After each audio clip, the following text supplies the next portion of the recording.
Assalamualaikum.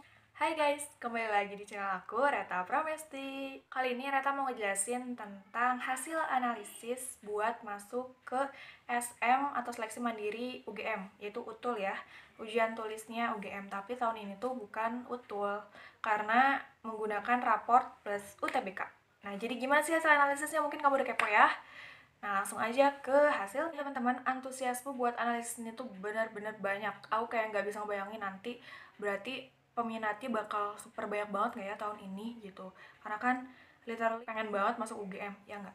Nah, total pesertanya adalah sekitar 4.459, hampir nembus 5.000 guys. Seanalisis aku ini tuh yang paling tinggi gitu ya dibanding yang kemarin-kemarin. Luar biasa. Terima kasih partisipasinya semuanya. Jadi teman-teman, analisis ini mempertimbangkan 9 faktor, yaitu apa aja? Akreditasi sekolah, KKM atau nilai minimum, prediksi TO, prediksi UTBK, ranking, keketatan, nilai raport, lolos dari alumni gitu ya, sama sertifikat gitu. Jadi ada 9 faktor terkait. Aku jelasin satu-satu ya, biar kamu nggak bingung dan mungkin buat teman-teman yang belum sempat ikutan ini, biar bisa menerapkannya sendiri, oke? Yang pertama, untuk akreditasi sekolah. Jadi akreditasi sekolah ini dibagi jadi akreditasi A, B, C, dan lainnya. Dan itu bobotnya beda-beda. Jadi buat yang A itu adalah sekitar 5%, buat yang B 3%, dan buat yang C dan lainnya 1%. Oke. Yang kedua ini adalah KKM. KKM itu merupakan nilai minimum buat lulus di mapel-mapelnya gitu ya. Nah, biasanya kamu bisa lihat aja di raport gitu, nilai minimumnya ini aku bedakan jadi 3 kategori, yaitu yang kurang dari 70, di antara 70 sampai 7, dan lebih dari 77. Nah, terus bobotnya itu sekitar 10%, 7%, sama 5%. Yang ketiga adalah prediksi TO. Prediksi TO ini merupakan tryout yang pernah kamu jalanin di akhir-akhir menuju UTBK-nya itu. Jadi ini sebagai gambaran juga sih, kan TO itu kayak latihan kamu kan. Nah, ini aku bedain jadi 3, 4, 5, 6, 7, 8 kategori. Jadi untuk yang 300 sampai 400 itu 7%, 400 sampai 500 9%, 500 sampai 600 11%, 13%, 15%, 17%, 19%, sama 21%. Oke. Selanjutnya adalah prediksi nilai UTBK. Di sini aku bedain jadi 4 kategori. Ini berdasarkan keyakinan kamu aja ya. Cuma kamu doang yang tahu gitu gimana kemampuan kamu saat UTBK. Untuk 0 sampai 20 soal, kamu yakin benernya itu 3%, 20 sampai 40 soal 5%, 40 sampai 60 soal 7%, dan 60 sampai 80 soal 9%. Nah, terus peringkat. Nah, peringkatnya kan kemarin kamu ngisi di formnya itu kan peringkat semester 1 sampai 5 ya. Tapi di sini setelah aku analisis ini menggunakan peringkat semester 5-nya aja.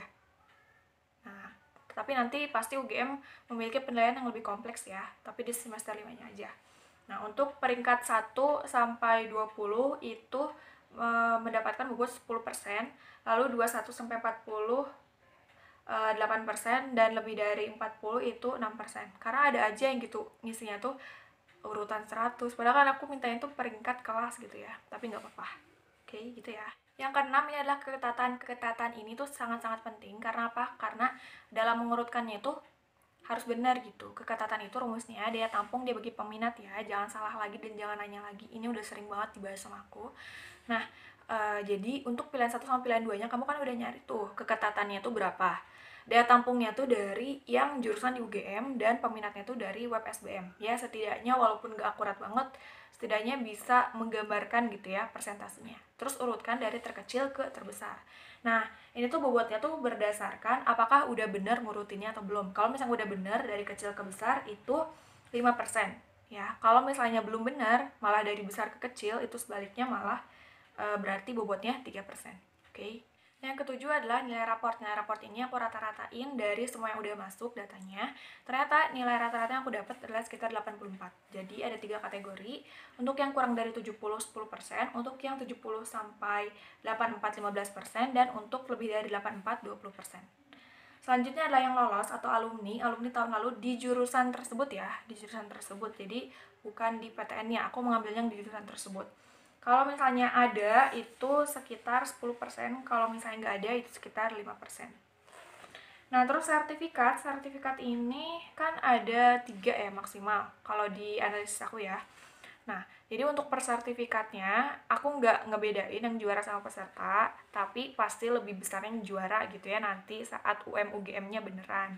Karena emang di webnya itu ada tulisan harus juara gitu, tapi di analis aku tuh peserta yang masukin aja gitu.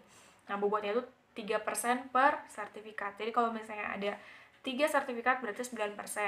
Kalau misalnya ada 2 sertifikat 6%, kalau misalnya satu sertifikat 3%. Kalau misalnya nggak ada sertifikat berarti 0%. Dia ada 9 faktor, terus nanti kamu tinggal totalin aja. Nanti kamu kategoriin peluangnya besar, sedang, atau kecil. Kalau misalnya peluangnya besar itu berarti yang di atas 74%. Kalau misalnya yang sedang tuh 56 sampai 73%, dan untuk yang kecil itu 0 sampai 55%. Untuk yang kecil atau sedang, aku saraninnya adalah coba pertimbangin lagi jurusannya atau urutannya mungkin belum benar, atau kalau misalnya ada sertifikat yang kamu punya tapi belum dimasukin, coba masukin gitu. Biar kamu bisa memperbesar peluang kamu.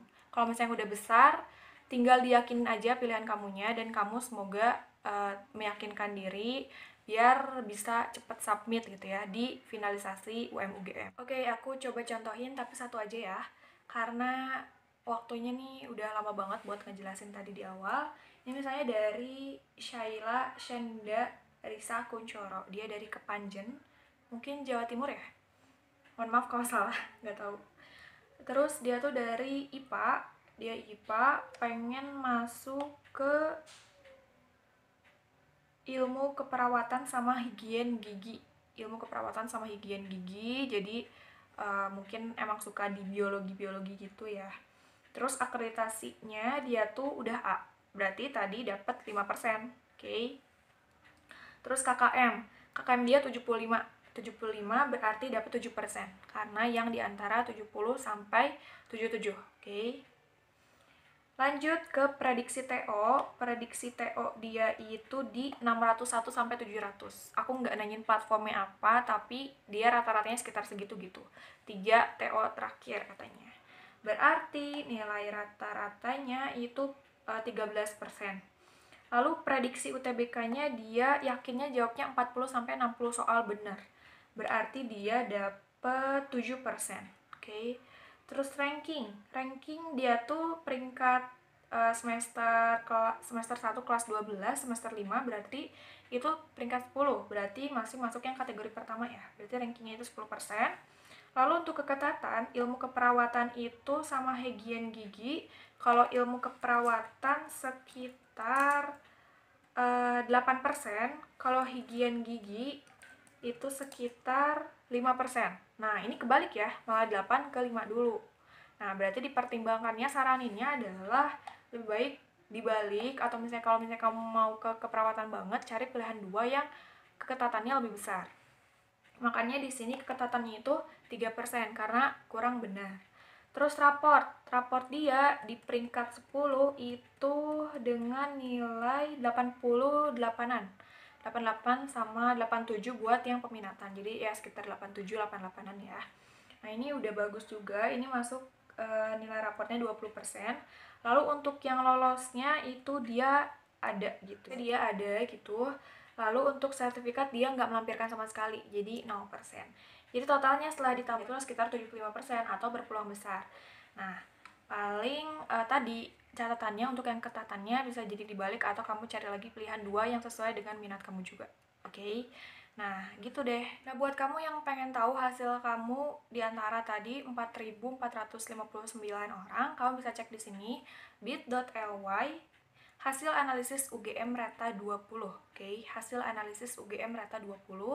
Kamu tinggal cari di Chrome atau di Chrome ya, di Chrome atau pokoknya di laman web gitu. Jangan di Google nggak akan ada. Pokoknya di laman webnya, di browsernya gitu, di browsernya bit.ly slash hasil analisis UGM Reta 20.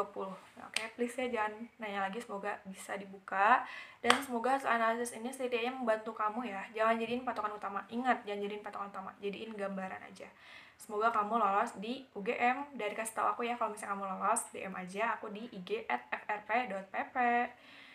Oke, gitu aja. Terima kasih untuk partisipasinya, 4.459 orang. Terima kasih banget. Semoga kedepannya bisa memberikan program-program yang lebih baik lagi. And gitu aja. Semoga sukses buat kamu semua. And bye-bye. Wassalamualaikum warahmatullahi wabarakatuh.